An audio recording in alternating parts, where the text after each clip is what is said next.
Miq të nderuar të Radio Ngjallja, ju përshëndesim në frekuencat 88.5 për Tiranën dhe Durrësin, 93.4 për Elbasanin, 98.7 për Fierin dhe 88.7 për Korçën. Po ndiqni emisionin Java Sportive. Sporti është një ndër aktivitetet më të rëndësishme për shumë më njerëz sot në botë. Interesi për të është shtuar shumë, sidomos në 10 vjeçarin e fundit, ku numri të rinjve që e pëlqejnë dhe ushtrojnë atë është gjithmonë në rritje. Të gjithë janë të interesuar dhe aq më shumë kisha e adhuron dhe admiron atë. Sporti tashmë është shndruar nga një aktivitet që përmirëson shëndetin në një hobi për sjelljen edukative dhe morale të njerëzve. Kisha e pëlqen sportin dhe i nxit adhuruesit që të stërviten, të luajnë e të konkurrojnë. Po fillojmë me misionin Java Sportive, ku do të ndiqni Shqipëria një humbje hidhur me Poloninë. Kategoria A Biznes Superiore, në ndeshjet e javës së 5, Tirana fiton me përmbysje ndaj kampionëve dhe merr kreun. Partizani nuk di të fitojë. Kategoria e parë, është mbyllur java e 5 e kategorisë parë, ku 8 ndeshjet kanë prodhuar 19 gola, rezultate interesante dhe plot surpriza. Kategoria e dytë, në ndeshjet e javës e 4 të grupit A, Murlani surprizon Gramshin, ndërsa Klosi fiton në derbin ndaj Bulqizës.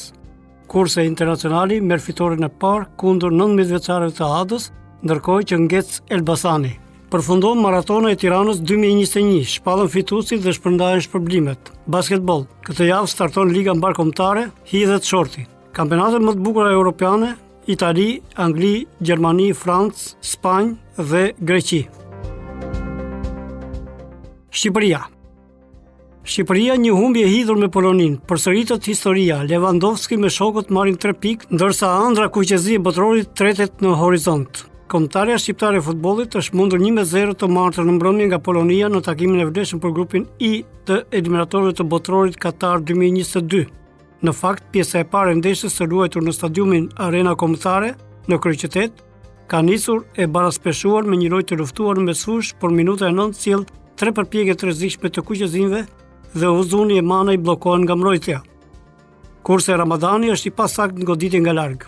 Ndeshja ndizet dhe 5 minuta më pas në krahun e kundërt të fushës janë polakët që rrezikojnë seriozisht pas një rëmuje në zonën e kombëtares. 35 minutat e mbetura do të vijojnë të karakterizohen nga një lojë e ngjeshur me të dyja skuadrat që me intervale të shkurtra e zhvendosin lojën sa tek njëra zonë, aq edhe ke tjetra, por pa arritur të krijojnë raste të mirëfillta apo të pastra për shënim. Ndërsa nuk ka munguar as nervozizmi që ka sjellë dhe një karton të verdh për secilën skuadër. Teksa Ismaili për kuqezinjt dhe Buksa për polakët shkruajnë emrin në bllokun e gjyqtarit. Kësaj 45 minutat e para mbyllen me ritat paprekura. Edhe pjesa e dytë do të ketë të njëjtën tablo në 20 minutat e para, me një lojë të ngjeshur dhe të luftuar, por minutat nga e 65 deri në 71 do të jenë nervoze për kuqezin, pasi fillimisht është i sapofutur në fushë Linjani, ai që udhëron polakëve, një mundësi të ardhur për shënuar pas një gabimi brenda zonës. Ndërsa më pas Berishës i duhet të bëjë një pritje të rëndësishme pas një tjetër topi të humbur nga kombëtarja dhe Polonia ka qenë 2 herë brenda pak minutash pranë golit. E kjo jo për merit të saj, por skuadra amike do ta ndëshkojë shpërqendrimin kuqezi në minutën e 77. Kur Zviderski do të përfitojë nga një harkim i saktë nga e djathta dhe do të godas në pozicion të prirët, duke përshëndetur rrjetën tonë, 1-0 për polakët. Por festimet e golit i ka vendosur futbollistët polak në një rebesh të shisheve plastike dhe ndeshja është ndërprer përkohësisht nga delegati i ndeshjes. Vetëm pas negociatash për rreth 20 minutash ndërprerje dhe për lajmërimit të braktisjes së ndeshjes në rast të përsëritjes së këtij episodi të shëmtuar, ndeshja ka rinisur. Polonia e administron mirë e përsin minimale, madje Lewandowski ka rrezikuar të shënojë dhe golin e dytë, por Berisha e bllokon mirë. Ndërsa minutat e fundit të kohës së rregullt shohin Shqipërinë të këmbgul. Por broja nuk e ka qartësinë as në përpjekje as në forcë goditëse të tij, e kështu mbyllet me humbje minimale ky takim, por mjaft i hidhur për Shqipërinë. Kjo përballje me Poloninë dhe kuqezinjt e Rejes dorëzojnë vendin e dytë të renditjes dhe ëndra botror nis të tretet në horizont. FIFA paralajmëron dënim shëmbullor. reagim publik nga ana e saj për ngjarjet e ndodhura në arena kombëtare dhe paralajmëron se do të ndjek hapa zyrtar për këtë ngjarje. FIFA dënon me forcë incidentet dhe sfidat Angli-Hungari dhe Shqipëri-Poloni dhe do donte të deklaronte se ky qëndrim është i vendosur në refuzimin e çdo forme të dhunës, si dhe çdo lloj diskriminimi ose abuzimi. FIFA ka një qëndrim shumë të qartë, zero tolerancë ndaj sjelljeve të tilla të neveritshme në futboll, theksohet në reagimin e zyrtarëve të saj. Gazeta britanike The Sun ndeshjen Angli-Shqipëri e konsideron si një ndeshje me rrezikshmëri të lartë. Wembley, polakët aleat të hungarezëve. Huliganët polak bashkuan forcat me ata hungarez në një aleancë për të sulmuar forcat angleze të sigurisë në ndeshjen eliminatore të Kupës së Botës, ku Hungaria barazoi me Anglinë 1-1. Investigimi është publikuar me një shkrim të qartë të tabloidit The Sun që thekson se tifozët me fanela bardhë e kuq që përfaqësojnë Poloninë u vënë re në sektorin e miqve të Wembleyt gjatë ndeshjes Angli-Hungari. E mbyllim këtë pjesë të emisionit me përfaqësuesen tonë kombëtare dhe kalojmë tek ndeshjet e luajtura këtë fundjavë në kampionatet tona kombëtare. E nisim fillimisht me kategorinë A-Bisnet superiore. Janë luajtur ndeshjet e javës së 5, po ju njohim me rezultatet.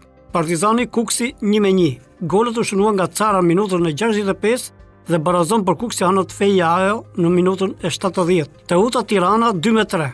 Ndeshja e luajtur në Elbasan Arena, golët u shënuan për Teutën nga Ivanovic në minutën e 16 dhe Totre në minutën e 50.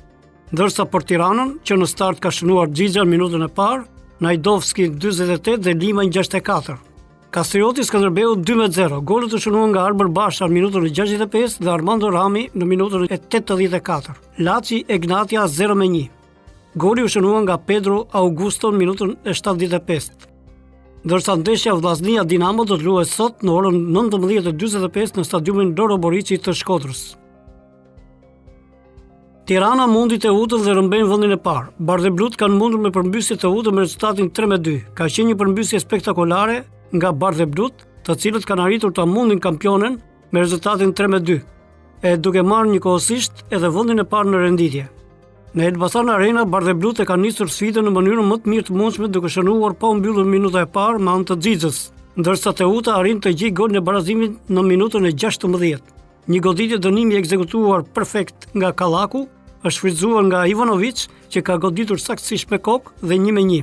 Ky është dhe rezultati i pjesës parë. Me fillimin e pjesës dytë, kampionët përmbysin gjithçka pas një autogoli të Najdovskit, por avantazhi i durrësakëve ka zgjatur vetëm 2 minuta, sepse Totre, duke përfituar nga një hezitim i mbrojtjes kundërshtare, ka rikthyer baraspeshën në 2-2. Fati i sfidës vendoset në minutën e 64, teksa Limaj ka ekzekutuar saktësisht një goditje dënimi, duke sigluar rezultatin përfundimtar 3-2. Një fitore e rëndësishme për Bardhëblut, të cilët arrin vendin e parë dhe shkojnë të qetë në derbin ndaj Partizanit javën e ardhshme. Partizani nuk ditë të fitoj. Kuksi i merr 1 pikë. Të kuqt nuk kanë shkuar më shumë se barazimi 1-1 në Air Albania përballë Velilindorëve kuksian. 5 javë janë nga A-Bisnet Superliga dhe Partizani ende nuk e ka provuar shijen e fitores. Të kuqt janë përballur në Air Albania me Kuksin në një sfidë me shumë emocione të luftuar nga të dyja skuadrat dhe verdikti përfundimtar është 1-1. Për të kuqt ky është barazimi 4 radhazi, ndërkohë që janë mundur në javën e parë përballë Teutës. Pjesa e parë është mbyllur pa gola, ndërsa në pjesën e dytë janë të kuq që shënojnë të parët. Një sulm nga e majta në minutën e 65 ka nxjerrë në pozicion goditje Carën, i cili fare pranë portës nuk e ka të vështirë të dërgojë topin në rrjet. Gjithsesi, avantazhi i kryeqytetasve ka zgjatur vetëm 5 minuta, pasi Velilindorët kanë arritur të vendosin baraspeshën me një gol të Fejajos. Rastet minutën e mbetura nuk mungojnë për të dyja skuadrat, por rezultati mbetet i pandryshuar deri në fund. Partizani aktualisht është i pozicionuar në vendin e 7 në kuotën e 4 pikëve, ndërsa Kuksi ndodhet në kuotën e 8 pikëve me 2 fitore, 2 barazime dhe 1 humbje. Sigurisht duke u konfirmuar si një kundërshtar pretendent. Partizani para kësaj ndeshje ishte në zi, pasi ndroi jetë punëtori legjendar i klubit. Klubi i Partizanit ka marrë një lajm të hidhur që ka trishtuar jo pak ata të cilët prej vitesh kanë qenë pjesë të kuqve. Të shtunën është ndarë nga jeta punëtori legjendar i klubit Bajram Fera, i cili prej kohësh ka qenë pjesë të kuqve prej 3 dekadash. Duke qëndruar pranë klubit, edhe kur të kuqt ranë në kategoritë më poshtme, gjithmonë ka shërbyer ekipit kudo që ata kanë udhëtuar. Kastrioti gjen fitoren e parë. Krutanët kanë triumfuar 2-0 përballë Korçarëve. Kastrioti ka arritur të gjejë fitoren e parë në këtë sezon duke triumfuar 2-0 përballë Skënderbeut. Surprizon Egnatia që triumfon 1-0 në transfert përballë Laçit. Kastrioti ka treguar një dominim të frikshëm përballë Skënderbeut, pavarësisht se vinte në këtë sfidë si një skuadër pa rezultate në këtë javë të para. Vetëm forma e mirë e portierit Rexhepi nuk lejoi që rezultati të ishte më i thellë. Pas një pjesë të parë pa gola të besuarit të trajnerit Ndreu, kaluan në avantazh minutën e 65 me golin e Bashës. Dyfishimi mbriti minutën e 84 me anë të Ramit për të sigluar rezultatin përfundimtar 2-0. Egnatia fundos Laçin. Pedro Augusto, heroi i Rogozhinasve përballë Laçit, Egnatia i falet njeriu të momentit Pedro Augusto, i cili ashtu si në ndeshjen e javës kaluar me Kastriotin bën heroin, edhe në sfidën e Tosunus me Kurbinasit. Një aksion i bukur në minutën e 75 ka sjellë dhe golin e vetëm të kësaj sfide me firmën e brazilianit. Vetëm 10 minuta pas shënimit të golit, Pedro Augusto u largua nga fusha i dëmtuar, ndërkohë që Egnatia merr fitoren e dytë radhëzi falti duke u ngjitur në kuotën e 8 pikëve. Vllaznia rikthim në Loroborici. Atë e do me fitore ku trajneri Tomas Bordaric kërkon 3 pikët ndaj Dinamos. Vllaznia Dinamo, e cila do të zhvillohet të hënën në orën 19:45 në stadiumin Loroborici të Shkodrës, do të jetë një ndër kryesfidat e javës 5. Madje është ndeshja që do të mbyllë dhe këtë javë. Këto dy skuadra janë në të njëjtën kuotë pikësh nga 6 pas 4 javësh. Ja dhe renditja pas javës 5. Kryeson tabelën Tirana me 11 pikë, ndjekur nga Kuksi, Teuta dhe Egnatia me pikë barabarta nga 8. Pastaj vijnë Vllaznia e Dinamo nga 6, Partizani e Kastrioti nga 4, Skënderbeu 3 pikë dhe mbyll tabelën Laçi me 2 pikë. Kategoria e parë. Është mbyllur java e 5 e kategorisë parë, ku 8 ndeshjet kanë prodhuar 19 gola dhe rezultate interesante e me plot surpriza. Byli si pagabushëm këtë sezon që vazhdon të jetë i pamposhtur, ballqotët mposhtën 3-0 në shtëpi Korabin, duke marrë fitoren e 5 në kaq ndeshje. Triumf dhe goleadë dhe për Burelin që shkatroi 5-0 Beslidjen në transfert. Në ndeshjen e derbit rajonal, duke marrë fitoren e dytë në këtë sezon. Ndërkohë dhe Erzeni në Vildedes mori një triumf me poker duke mposhtur 4-0 Maliqin në transfert. Tërbuni dhe Shkumbini u mbyllën në barazim pa gola, ndërsa Pogradeci mposhti minimalisht 1-0 Turbinën në transfert. Tomori triumfon në shtëpi ndaj Apollonis, si dhe Besa mundi 2-0 Lushnjën, ndërsa Butrinti dhe Vora ndan pikët pas barazimit 1-1 të arritur në Sarand. Ja të gjitha rezultatet. Maliqi Erzeni 0-4, golët u shënuan nga Mehmeti minutën e 30, Ymeri minutën 60 dhe 87 dhe Troplini minutën e 81. Tërbuni Shkumbini 0-0. Tomori Apollonia 2-0. Golët u shënuan nga Pepa minutën e 47 me penalti dhe Oshafin në 76. Butrinti Vora 1-1. Golët u shënuan nga Paterni minutën e 74 dhe Kovaci minutën e 63. Besa Lushtja 2-0. Ndeshje luajtur në Luz. Golët u shënuan nga Canka minutën e 45+1 dhe Hyseni minutën e 49. Beslidja Bureli 0-5. Golët u shënuan nga Faruku me dopjet minutat 4 dhe 10, Dibra minutën e 25, Branica minutën e 42 dhe Xhahysa mbyll serin e Pesgorçit minutën e 75. Bylis Korabi 3-0. Golët u shënuan nga Andoni Bej minutën e 25, Qardaku minutat 27 dhe 90, ndërsa Turbina Pogradeci 0-1, goli u shënuan nga Alilari në minutën e 13. Kategoria e dytë. Në grupin A, Mulani surprizon Gramshin, ndërsa Klosi triumfon në derbin ndaj Bulqizës. Kurse Internacionali merr fitoren e parë kundër 19 vjeçarëve të Adës, ndërkohë që Ngec dhe Elbasani. Internacionali ka mposhtur 2-1 Adën fal golave të Rexha dhe Memës, duke marrë fitoren e parë në kampionat. Klosi mposhti 1-0 në derbin me Bulqizën fal golit të Ervis Sallamanit, ndërsa Mulani mposhti minimalisht 1-0 Gramshin, kryesues fal golit të Kaçubelës në minutën e 67. Elbasani ka ngecur në një barazim 1-1 me Orikumin, duke ju falur golit të Shukles minutën e 78 që shmangu humbjen për Elbasanasit. Elbasani tani renditën në vendin e 5 në kuotën e 7 pikëve, ndërsa në grupin A e udhëheq Shënkolli me 10 pikë. Pikërisht këta të fundit kanë poshtur 2-0 Velecikun për të marrë kryesimin e kampionatit. Në sfidën tjetër, Iliria barazoi pa gola me Luzin. Në grupin B të kategorisë 2, Flamurtari shpërthen me goleadë, ndërsa Sopoti shtang Luftëtarin. Luftëtari u befasua nga Sopoti duke mundur 2-1 në transfert, Gjirokastritët renditën në vendin e 7 dhe vetëm 5 pikë të grumbulluar në 4 ndeshje. Në sfidat e tjera, Flamurtari shkatroi 6-0 për Metin, ndërsa Gramozi u mposht 0-1 në shtëpi nga Devolli. Kërcyra triumfoi 2-0 me Tepelenën, Labëria barazoi 2-2 me Naftatarin, ndërsa Memalia dhe Alpetroli barazuan pa gola 0-0. Pas kësaj jave kryeson tabelën Devolli dhe Alpetroli nga 10 pikë.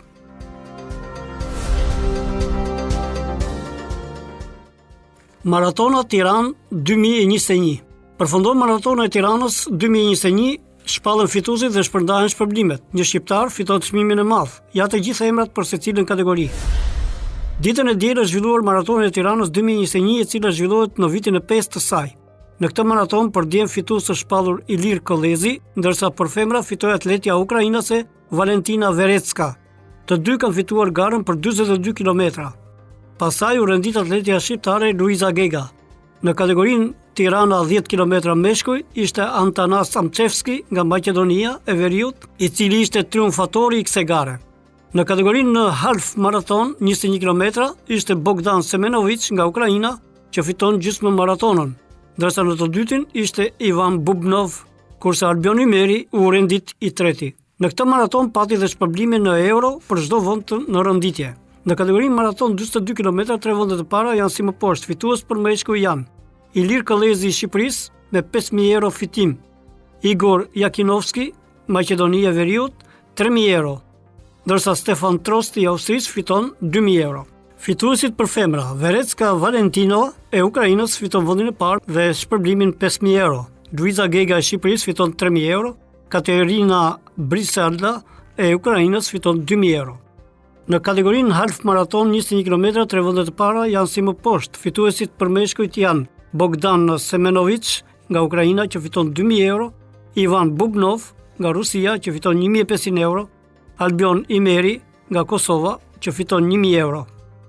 Fituesit për femra, Natalia Semenchik nga Ukraina fiton 2.000 euro, Adriana Pogarsova nga Maqedonia e Veriut fiton 1.500 euro, ndërsa Gresa Bakraci nga Kosova fiton 1.000 euro. Në kategorinë Tirana 10 km, 3 vendet e para janë si më poshtë. Fituesit për meshkuj, Atanas Sanchevski i Maqedonisë Veriut fiton 800 euro. Bledar Mesi i Shqipërisë fiton 600 euro, Malvin Nikola i Shqipërisë fiton 500 euro. Ndërsa fituesit për femra janë Redia Dauti e Shqipërisë, e cila fiton 800 euro, Relaxia Dauti e Shqipërisë fiton 600 euro, ndërsa Lorina Metaj e Shqipërisë fiton 500 euro. Basketball. Liga Unike Shqipëri-Kosovë gati kampionati i dytë. Hidhet shorti për sezonin 2021-2022 në mesjavë. Femrat do të fillojnë ndeshjet, ndërsa në fundjavë do ndeshen meshkujt. Liga Unike Shqipëri-Kosovë në basketball tani ka zyrtarizuar shortin e kampionatit të saj, ndërsa do të luhet edicioni i dytë për meshkuj dhe i pari për femra. Të paktën edhe sipas saktësimit që ka bërë Liga Unike. Për femra nis gjithçka në mesjavë, kurse për meshkuj fundjavën e ardhshme. Te femrat, atje ku janë në garë 6 ekipe, do të zhvillohen 10 xhiro vajtjeardhje dhe më pas faza play-off. Në garën e meshkujve, kjo me pjesëmarrjen e 8 ekipeve, Liga Unike do të zhvillohet me sistem të 2 fisht vajtjeardhje në edicionin 2021-2022. Po ju njohim dhe me kalendarin e javës së parë të femrave, ku do të luajnë Tirana me Prishtinën, Bashkimi me Partizanin dhe Flamurtari me Pencën. Kjo e fundit është dhe fituese e Superkupës. Për meshkuj në javën e parë, Tirana Neptun do të ndeshet me Rahovecin, Prizreni 16 do të ndeshet me Kamza Basket, Vllaznia me Golden Eagle Ylli dhe Peja me Teutun. Golden Eagle Ylli është dhe fituesja në fuqi e Ligës Unike për sezonin e kaluar. Tani vazhdojmë me futbollin evropian, ku po e nisim me kampionatet më të bukura të Europës, si ai anglez, italian, gjerman, francez, spanjoll dhe do ta përfundojmë me kampionatin grek. Në Angli janë luajtur java e 8 e kampionatit. Ndeshje historike e Armando Brojas, goli i sulmuesit kuqezi e fitoren e parë Southamptonit. Sulmuesi kombëtarës Armando Broja startoi nga minuta e parë për Southampton në sfidën ndaj Leedsit, duke debutuar për herë të parë si titullar në Premier League. Në minutën e 34 Broja u bë protagonist duke tribluar 3 futbollistë, por gjujtja e tij me të majtën u prit nga portieri i Leedsit. Spektakli i dhuruar nga Broja që gjeti golin e parë në Premier League, sfida përfundoi me rezultatin 1-0 për Southamptonin, ku me golin e Brojës Southampton merr fitoren e parë në kampionatin anglez të Premier League-s, pasi në 7 sfidat e mëparshme kishte dështuar të triumfonte. I shpëtoi jetën tifozit, flet heroi Reguilon. Pash një person që po i bënte masazh kardiak, ja çfarë i thash gjyqtarit.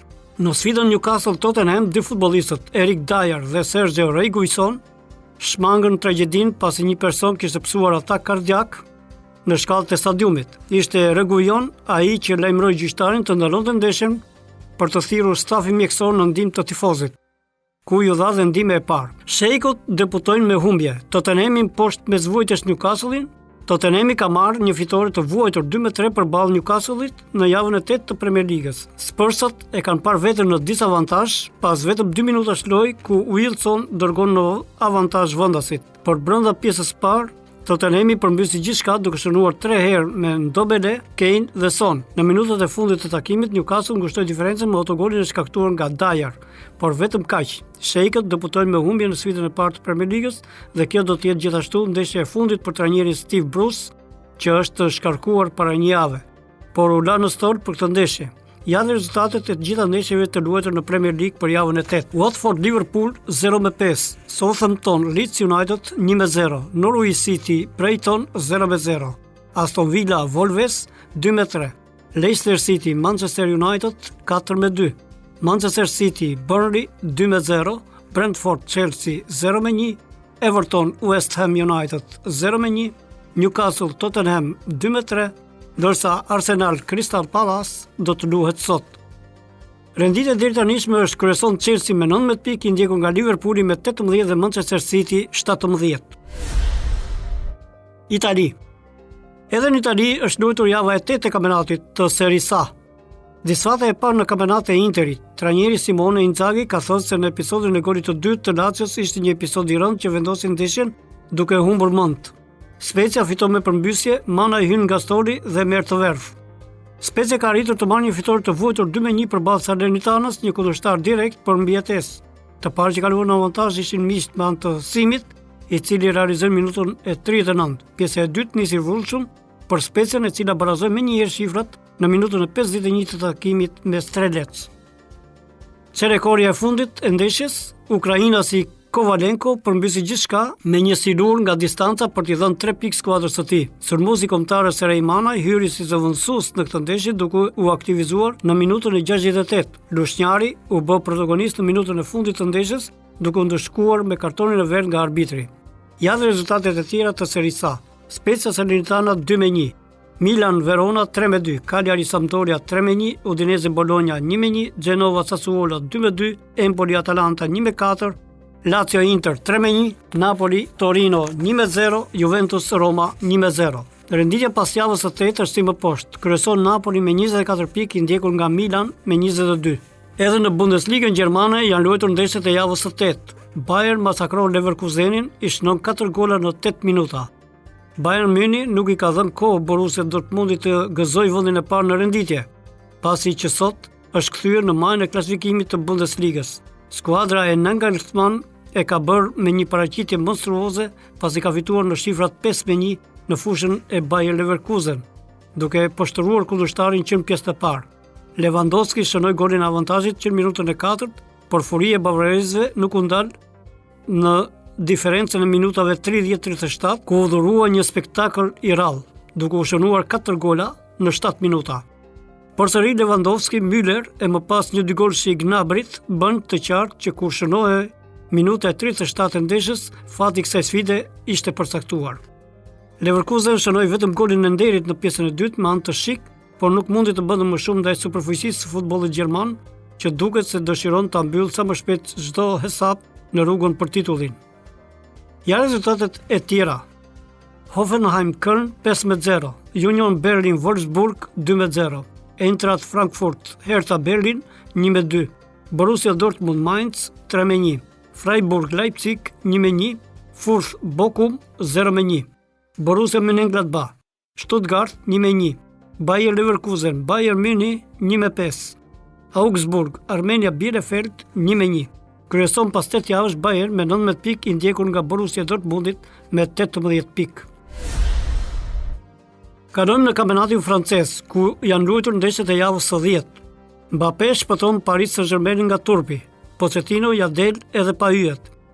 Paris Saint-Germain ka shmangur turpin duke triumfuar 2-1 fal një penalltie ndaj skuadrës modeste të Angers. Në javën e 10 të kampionatit francez, Pochettino hodhi në fushë një formacion të cunguar në mungesë të yjeve si Messi, Neymar, Di Maria, Marquinhos e Leon Paredes, të gjithë të grumbulluar me kombëtare në Amerikën e Jugut.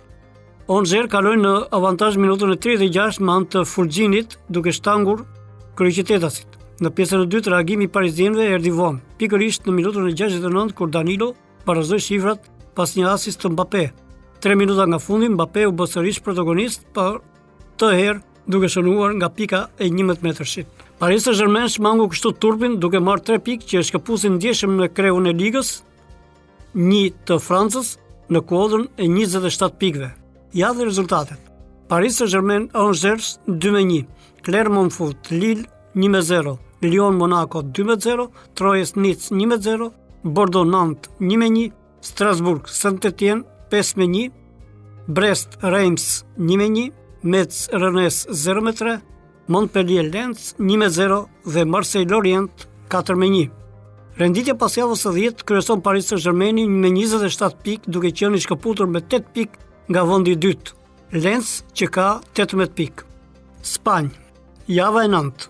Fati në versionin Messi Barcelona fiton me përmbysje dhe jep përmbysje. Fati në versionin Messi Barcelona fiton me përmbysje dhe jep frymarrje Koeman. Ronald Koeman vazhdon të mbijetojë në bankinën e Barcelonës, sidomos pas një fitore shumë të rëndësishme të skuadrës së tij me përmbysjen ndaj Valencias në Camp Nou. Tifozëria vendase priste një reagim nga ekipi, por në fakt goli i parë ishte i miqve, me një preth të Gaia që përfundoi në 3 këndësh dhe i dha avantazh Valencias.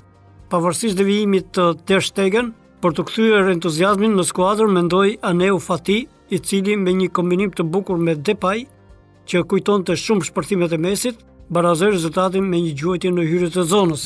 Para pushtimit të ndeshjes, ai fitoi penallti dhe Depay nuk gaboi nga pika e bardhë, duke dërguar sferën në rrjet për të kaluar të tit në avantazh. Fati ishte protagonist dhe në pjesën e dytë me aksione mbretëlënëse, ndërsa Soler nga ana tjetër goditi shtyllën. Vullën sfidës ja vendosi Coutinho me golin e tij në minutën e 85 duke kaluar Cilesen për të siguruar fitoren 3-1 të ekipit të tij. Ja dhe rezultatet e tjera. Levante Getafe 0-0, Real Sociedad Mallorca 1-0, Rayo Vallecano Elche 2-1, Celta Vigo Sevilla 0-1, Villarreal Osasuna 1-2, Barcelona Valencia 3-1. Sot do të luhet ndeshja Alaves Real Betis në orën 19, ndërsa Espanyol Cadiz do të luhet në orën 21. Kryeson Real Sociedadi me 20 pikë, i ndjekur nga 4 skuadra me të njëjtën kuotë pikësh 17, Real Madrid, Sevilla, Atletico Madrid dhe Osasuna.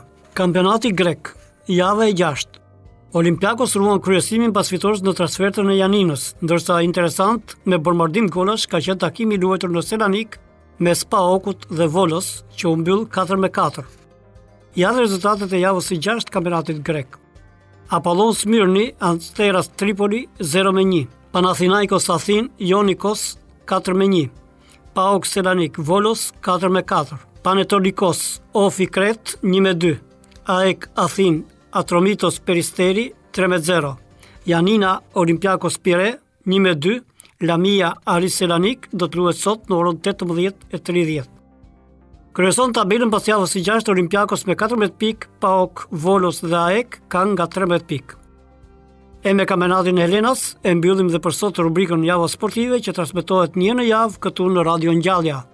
Mirë u dëgjofshim javën e ardhshme.